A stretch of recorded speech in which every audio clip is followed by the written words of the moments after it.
I can't believe my short film was just accepted into the biggest horror film festival in the country. Scene one, take one, Mark. Let's see how this looks. This one was horrifying.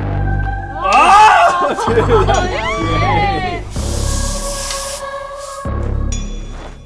Here we go, here we go.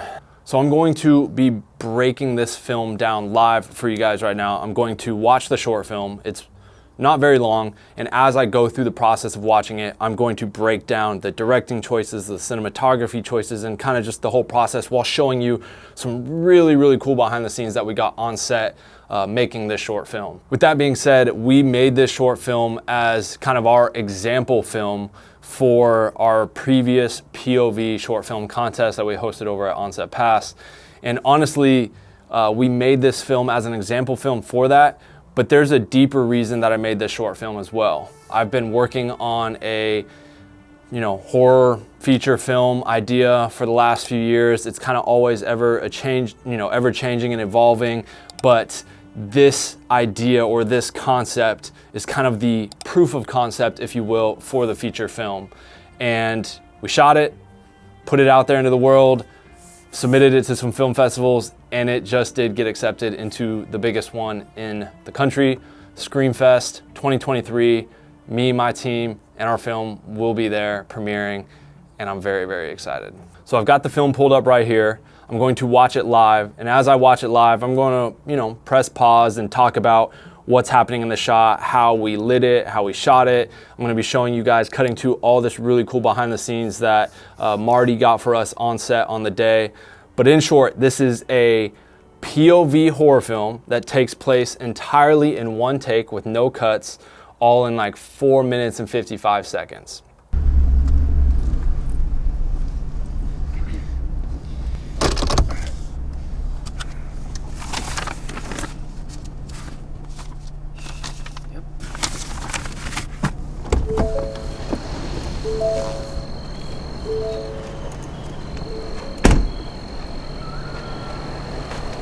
All right, so first and foremost, this is my film ranch, the Eclectic West. I've shot a bunch of horror short films and just various projects here, but this is the cabin set here. And first off, what you're looking at is this POV perspective of the character, right? And before, I let too much time slip away without telling you, this is actually me in this rig and setup.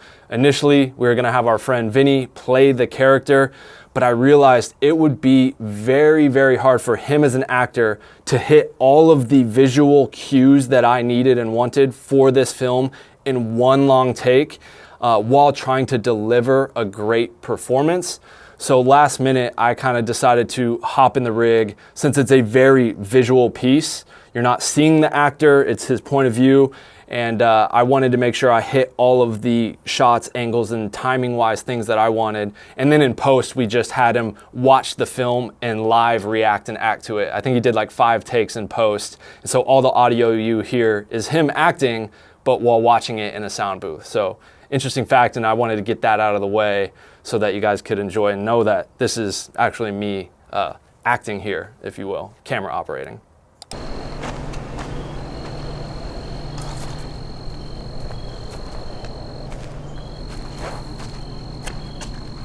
Julie.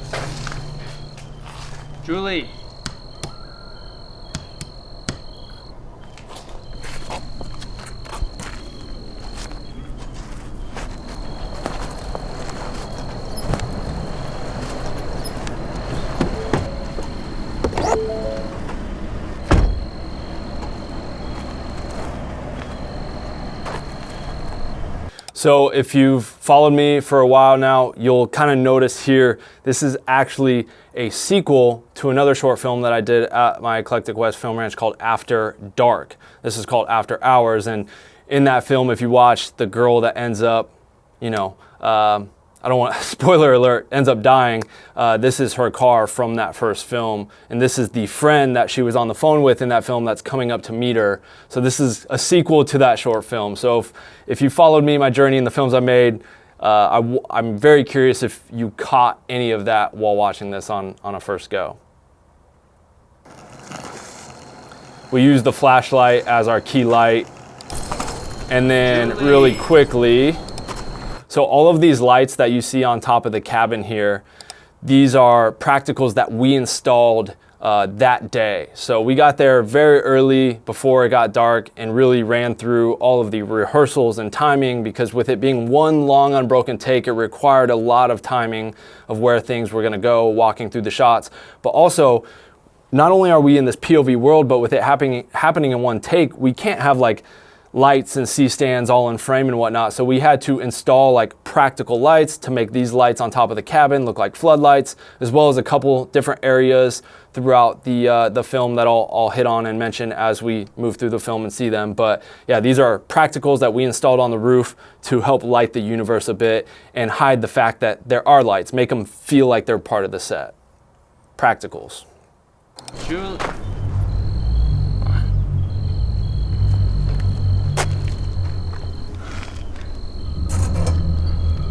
Julie?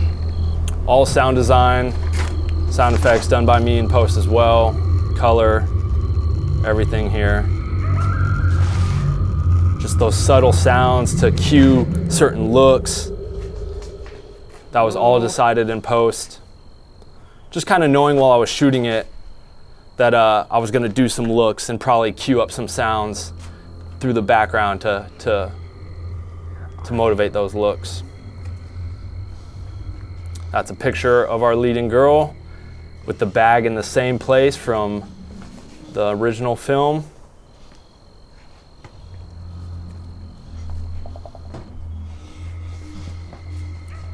Julie?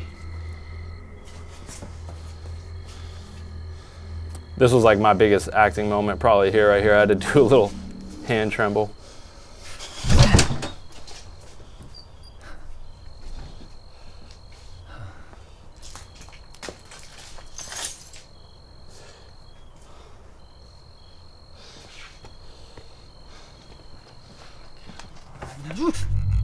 Hey. Sorry, I was looking for my friend. Okay, I want to stop it here because in order to get this silhouette, this is also exactly why we put those practicals on the roof. They're lighting our world outside, and we would not be able to get the silhouette of this creature if it weren't for the lights shining on the background, the trees there. It would have he would have fallen off into complete darkness, but because we're lighting the world behind him, we're now able to see his silhouette when he's standing in the doorway.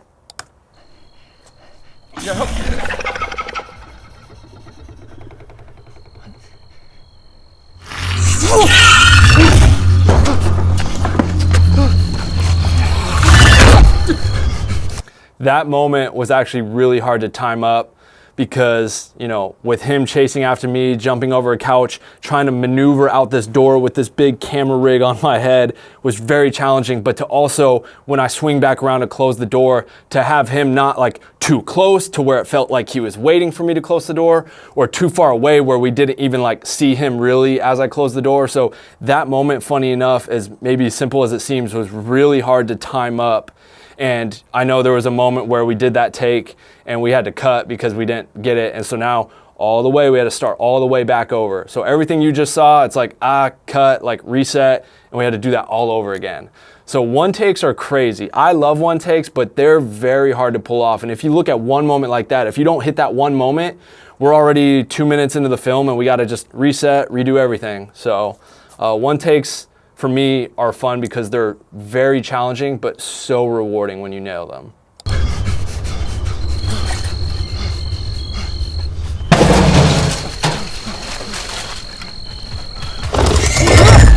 Same thing with that moment there. Hey! Hey, let me in! Help! Again, all acting in post. So this moment right here was actually something was the hardest one to figure out how we were gonna do it. We went through a bunch of different variations and we ended up with this one where, well, I won't spoil it, I'll say it after.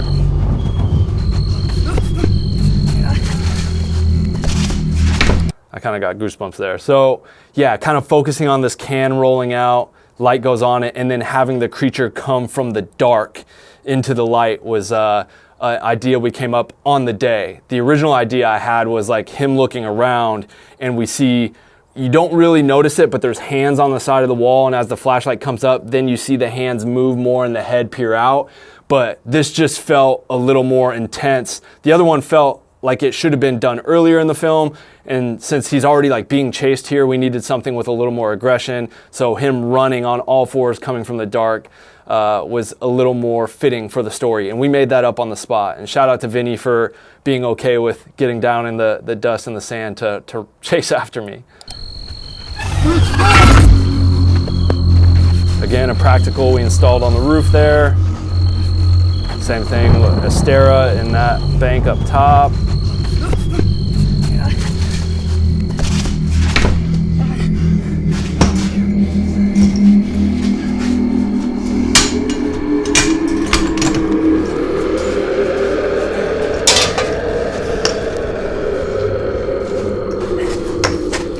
Trying to find an old phone on eBay that felt a little more period accurate, because this isn't supposed to take place in present day.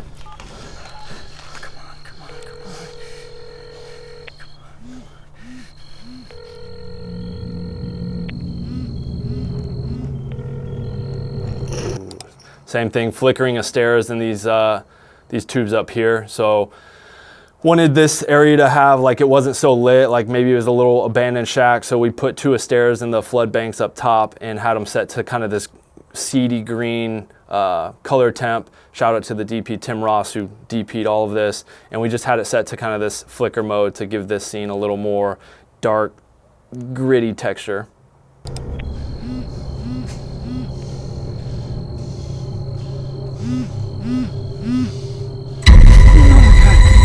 Julie!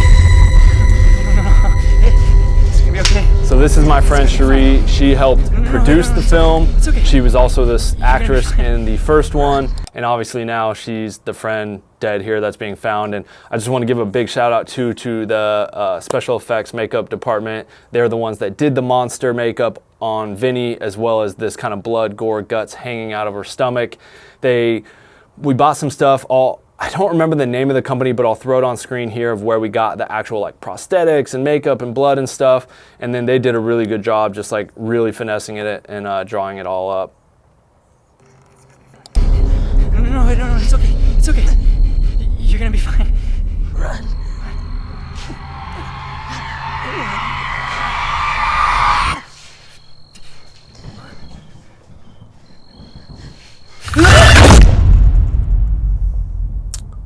Boom, that's it. That is the film. One of the things that was super important with me with this film is like, if you took this story and you shot it just like kind of a regular film with coverage, there's just nothing that's that unique about it. I wanted to create essentially a visual experience where you felt maybe like you were watching a memory from this character. You're watching it take place and unfold in real time. You're not jump cutting to different scenes, different sets, different areas. Just wanted the audience to be fully engrossed, like they're watching this memory, this perspective of this character. And I think that makes the film so much more unique and the idea so much more unique. Because let's be honest, the concept or story isn't really some wow factor story. It's more of this visual filmmaking experience that I think is different and like really kind of has the audience draw it in, and it's something I want to do, try moving forward as well with some of my other films. The one thing I really learned from this film, as well as any of the other ones that I've done that, you know, are done in one take, is the amount of preparation that goes into a short film is like absolutely vital into the end result. You know, we showed up there, I think at like 9, 10 a.m. and spent all day just talking about placements of the lights, walking through the shots. I already had a very clear vision of how I wanted everything to go, but as we're walking through step by step and then, you know, listening, I think it's important as a director to listen to your cast and crew and ideas that they might have, because you might be so locked in on this vision or idea you have that you're so, you don't want to be blind to these other amazing ideas that could actually make your film better. So as a director, you need to be open to suggestions. Filmmaking is a very collaborative art form.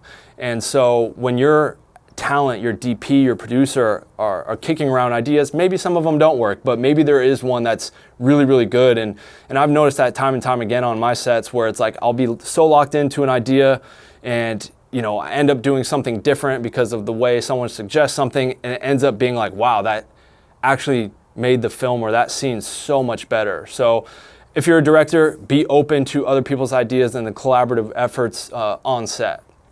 I think that's something that's very important as a director, and that happened through this set as well. So that's one thing that I've always taken away is like, don't shoot other people's ideas down just because you're the director and you're in charge. Be open to ideas and change. In order to get it submitted and approved and selected to ScreenFest, I mean, it's very simple. Once the film was done, we went to Film Freeway. It's a website online where you can kind of mass submit your films to all these different film festivals.